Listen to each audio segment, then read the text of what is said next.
Today we're diving into what happens to men during and after the divorce. Now, every divorce is different. I'm well aware of that, but in my years of experience, I cannot deny that there are certain patterns, and we're gonna break them down into three distinct paths. First one being the downward spiral. Now, these guys, they lose themselves and they scar after the divorce, meaning that they never fully recover. The second one, and the most common one being, this is actually the one that you're probably gonna go through, is the survival mode. Ultimately, there is some sense of loss, but you handled it well, then you've moved on. You got over it. It's common because you just want to get this shit over with. Common because you couldn't imagine how the fuck to turn this tragedy of Shakespearean proportion into a love story of yourself. Just not realistic. Or is it? Because 15% of you will thrive, and that decision that was made for you should have been made by you a long time ago, but loyalty kept you blind. I guess I'm saying that in many ways, you may not have won, but you ended up winning out. But to understand your direction, you have to take into account your current emotions, because at first, you were in disbelief, and in a strange twist of fate, denial became your reality. And a few of us, we confused hope with denial. Hope is the belief that things can get better, that you'll rebuild, that you'll rise, but denial is clinging onto the past, hoping to resurrect what's already gone. But when the seriousness of your circumstances kick in and denial switches to anger, you can make the conscious decision to have it either break you or motivate you. Break you because it can lead you to hatred, and what makes this hatred so dangerous is that it's justifiable, and in turn that hatred spirals down to resentment, the darkest part of your soul, because you gain pleasure for someone else's pain. But you can also channel that anger and fuel it into never repeating the same mistake. You can make something positive of yourself, a good example, because you're on a mission to prove you worthy of allowing yourself to really make something of you. People will say that it's work, but I call bullshit on that one. It's not work, it's development, it's growth, and it's fun because you're finally accepting that you have control and there's power in that. So now that I've teed off the dynamics of emotions, let's discuss what's going to actually happen to you. For a few, they never truly let go. They're scarred, stuck, they're unable to move forward. To them, that love they had, it turned into limerence, and that's an attachment to something that's no longer real, an addiction. They double down on the sunk cost fallacy, pouring more of themselves into something that's already beyond saving. The majority lose touch with themselves. Some lose their jobs, some develop PTSD. They go through life stuck in that ugly limbo where there's no real living, just existing. Others, they grow bitter. They learn to hate. They use every opportunity to badmouth their ex. Some turn to parts like the manosphere, MGTOW or the red pill. They look for someone or something to blame to validate their bitterness. They say things like, "Don't get married," as if that's the answer. But avoiding marriage doesn't fix the problem, their problem. It's just running from it. They're convinced themselves that it's all someone else's fault. So they stay broken, stuck, small. The irony, it couldn't be more glaring. They'll call their exes narcissists. They'll blame them for everything, including that DUI they got last weekend.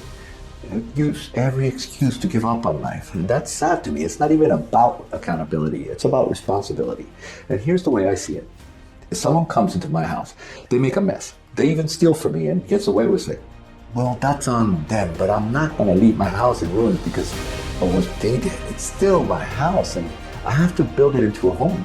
Now, I gotta call it what it is, and that's pathological stubbornness. It's refusing to fix a leaky roof because you don't want to admit that it's broken.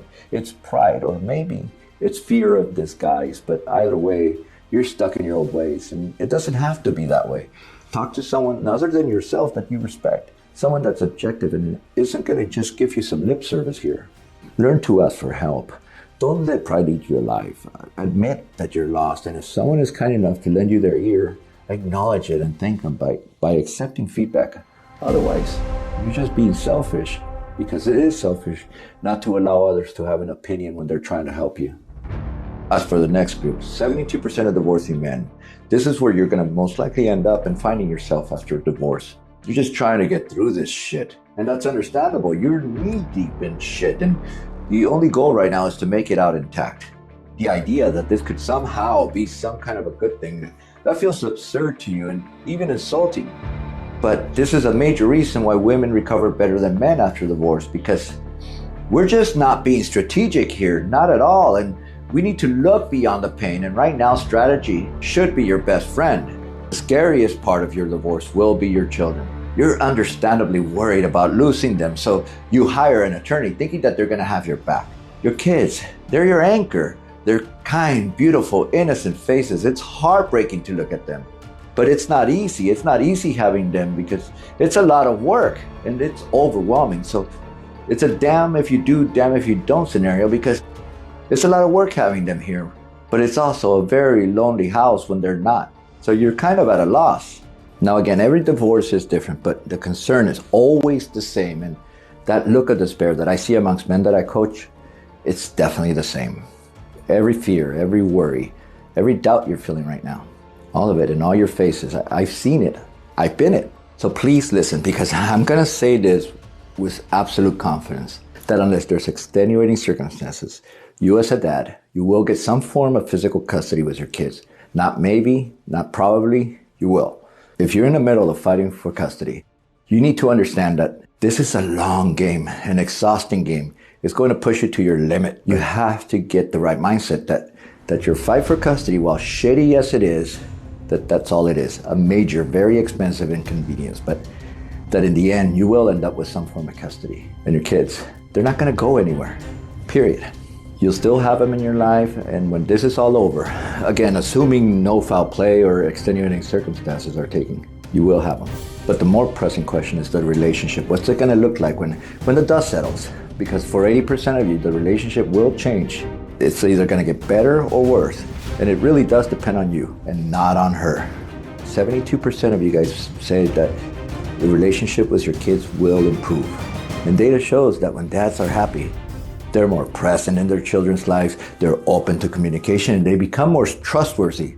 If your future self could go and talk to you today, he'd say that you'd rather be a single dad than having to share your kids with your mom. So remember that 3 years from now. Go ahead, mark it on your calendar, or mark it here along with a like in the comment section. But you will prefer to be a single dad than having to share them. Now, this is because as a single dad, you have autonomy. You don't have to negotiate or compromise with on how to parent in your own home.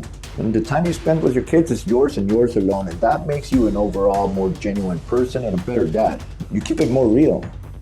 Of the dads that relationship did not improve with their kids, it got worse. These are the men that allowed the divorce to swallow them whole. They didn't badmouth their mom. They just couldn't handle the split. They weren't present, and they let their bitterness take over. And the kids, they felt it because they want normalcy. They need to feel like you're there for them. Not distracted, not angry, not sad, but solid and focused. Here's where it gets 50-50. Many guys, they're gonna settle for someone that's just okay because, well, you're lonely, and loneliness is a powerful weapon to build a bond. And eventually you do fall in love with them. Then the other half of men, they'll meet someone, be completely swept off their feet, thinking that this girl is way better than their ex. You form a relationship with them within a month of meeting, thinking that you got the hard part over with because now you got a partner to help you out and someone that gets you in. That less men expect their second marriages to fail than they did their first marriage. But 67% of second marriages do indeed fail. In the 6 years that I've been divorced, I've met, not coached, but I've met men that have gotten divorced, remarried, and divorced again. You can't take for granted that the biggest decision that you're ever going to make in your life is who you choose to marry. Now, I'm not saying by any means that you're going to live your life full of regrets. To the contrary, in time, you're going to move past this and you're going to get over her. The truth is that you're going to look back and realize that this did happen for a reason, so you're going to get out of this. But there's a bigger question here, a deeper one, a more quantitative one, like, by how much?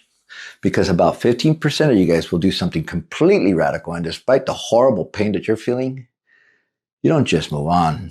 That's not good enough. Instead, you thrive. You make the conscious decision to be so strategic about your recovery that it's almost algorithmic. You ask the right questions, swear off unhealthy behaviors, and surrender to win. Rather than look for channels branding your ex as a narcissist, you make the conscious effort to begin your own renaissance and you learn to become single. You watch videos like these or style videos like Real Men, Real Style to learn more about dressing.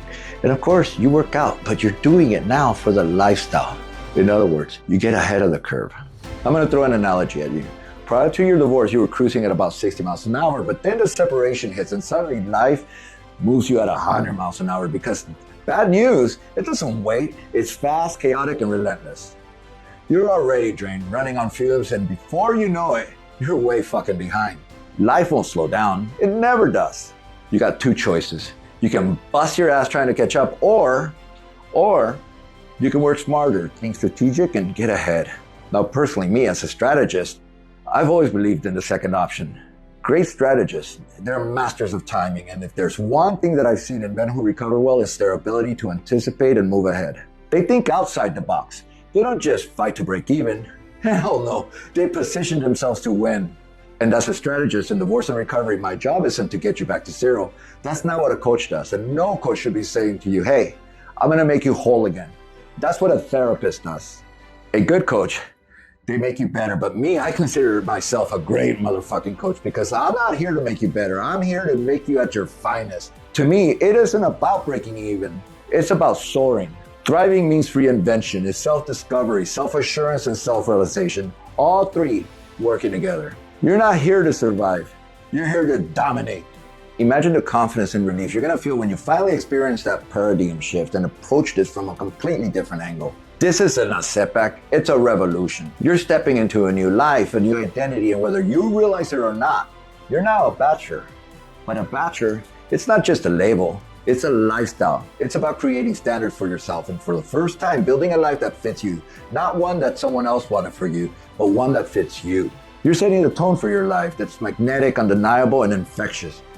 Your friends, they see it. Strangers feel it. Women are drawn to it.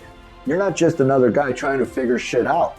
You're the guy setting the bar while others are asking, what the hell did he do to turn it all around? But being a bachelor means you can't half-ass it life anymore. You have to be intentional. You commit to a workout program, not just to look better, but because you're committed to a healthy, more disciplined lifestyle, and the results, they speak for themselves because in under 6 months, you're stronger, you're leaner, and much more confident. But you don't just look the part, you earn the part. You've gone from someone who felt lost to someone who commands the room with presence and confidence. It doesn't stop there. You learn to dress, not hire someone to pick out clothing for you. You take on personal development, coaching, sharpening your mindset, and learning how to navigate life with power and control. And what happens is that you start seeing results in every part of your life, including your dating life. Because remember that most men, they're getting 0 to 4 likes a week, thinking that that's the norm, but not you. You're nowhere near those numbers because you're in the hundreds a week, thinking that that's standard, not knowing that you're the 90th percentile. No one ever told you 0 to 4, and if they did, you wouldn't believe it, just like they probably don't believe you. If you think that's an impossibility, ask any of my clients because they've been where you are and they figured out that they needed that investment. And do you know how much power and confidence you gain when you have that many options? You're no longer sitting around hoping for validation. You're in control. You choose who gets your time.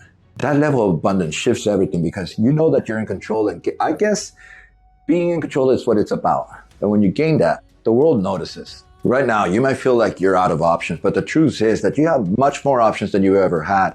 And this isn't the end, but it's the start of something bigger, something better. Like it or not, you created yourself. Every choice you made, every step you took, it led you here. And maybe that creation needs a little push. Build them. Date in abundance, embrace your lifestyle, and focus entirely on yourself, not even your kids, because if you take care of yourself, everything else falls into place. You become a better father, better friend, better man, richer man. And sure, you could do this all by yourself, but right now your life is turned upside down, and if you ever needed a coach, it's Ted Dave, because there's simply no better time than right now. Hire the best. Hire someone with strategy, someone who will have you saying, I had it all wrong. I should have been the one to leave a long time ago. Don't settle for surviving. Settle to thrive. Build a man starting today and schedule a free consultation. The link is in the comment section underneath. Just one call and I'll have you immediately feeling better. The power is already in your hands. It's time to use it.